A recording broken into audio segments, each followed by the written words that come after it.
Welcome to the Paragon Financial Partners Podcast, where we discuss the markets, our strategies, and how to live better today while planning for tomorrow. Hello, and welcome to the Paragon Podcast.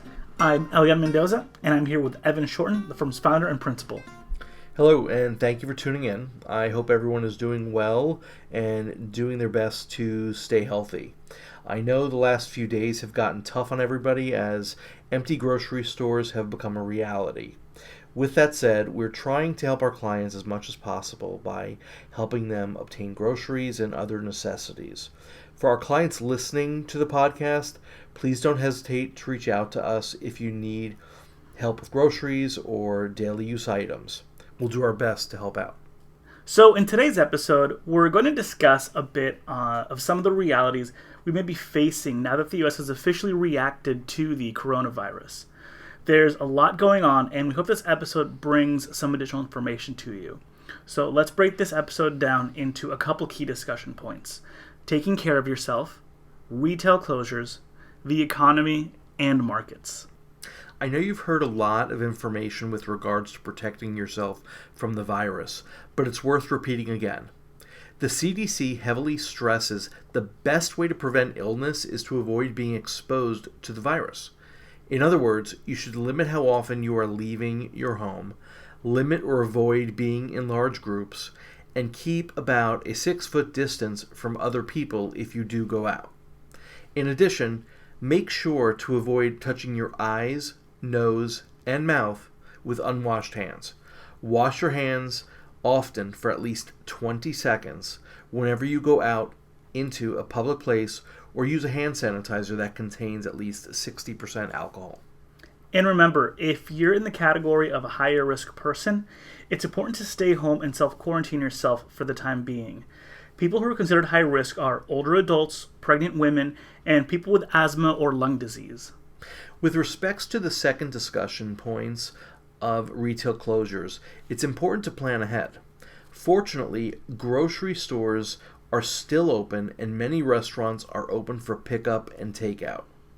If you are a high-risk person, it may be difficult to balance self-quarantine and grocery shopping, and adding to the pressure is the lack of available food products at grocery stores.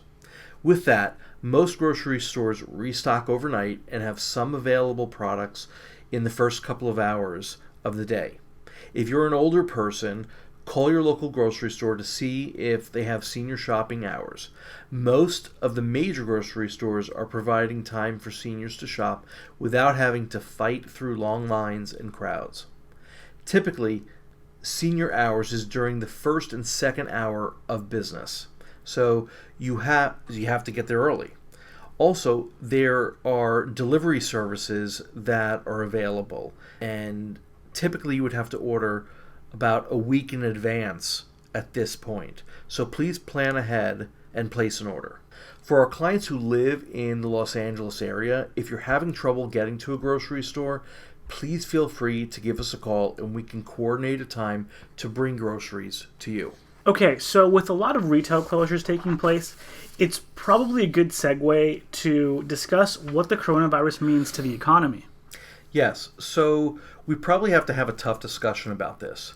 The quick answer is obviously not good, and I personally believe in the short term this is going to be bigger than some expect.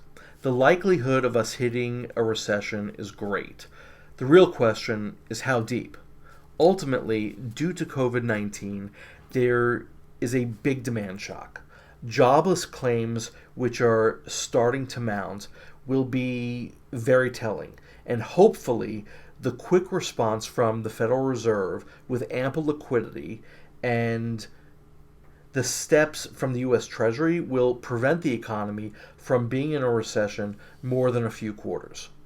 The government has taken some additional small steps to alleviate some of the stress and burden, which include a delayed tax filing deadline from April 15th to July 15th with no tax penalty or fees. Federal student loans can request a 60-day pause on payments and interest rates, and additional assistance to individuals, couples, and families with phase outs in income of up to $99,000. I'm confident that this is just the beginning of economic stimulus, especially since California, New York, and Illinois are essentially shut down at this point.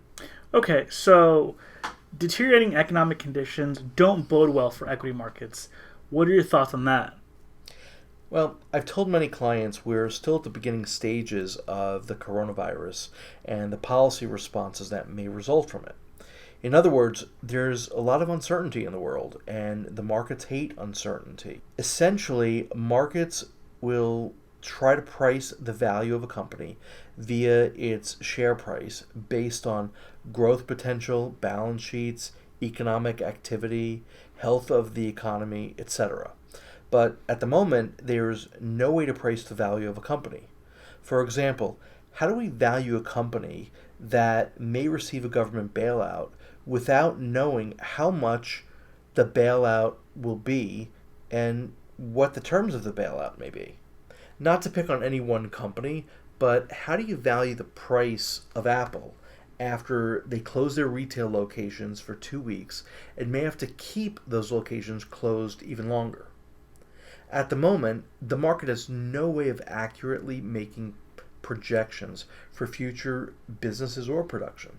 In other words, markets are going to stay very volatile until we start to see a light at the end of the tunnel with respects to the coronavirus.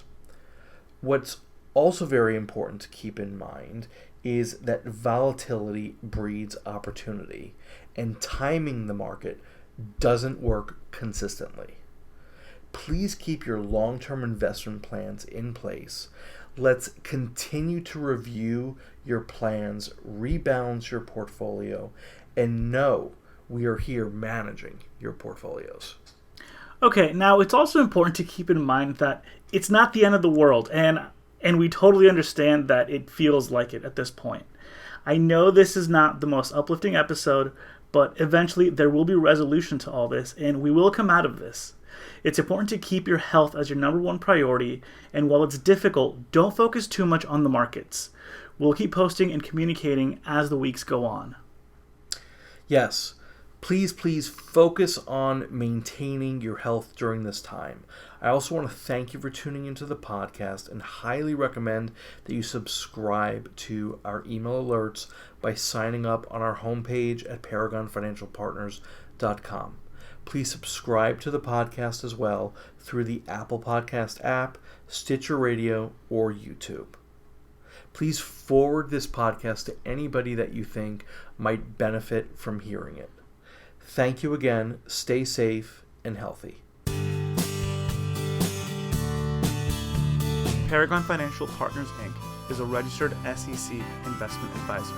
The broadcast is for informational purposes only and should not be considered as a solicitation or offer to purchase or sell securities. The financial strategies and guidelines discussed herein may not be appropriate for everyone, as each individual circumstance is unique. Please review all tax information with your tax professional. Please review all legal information with your legal professional. We hope you enjoyed the Paragon Financial Partners podcast. And again, thank you for listening.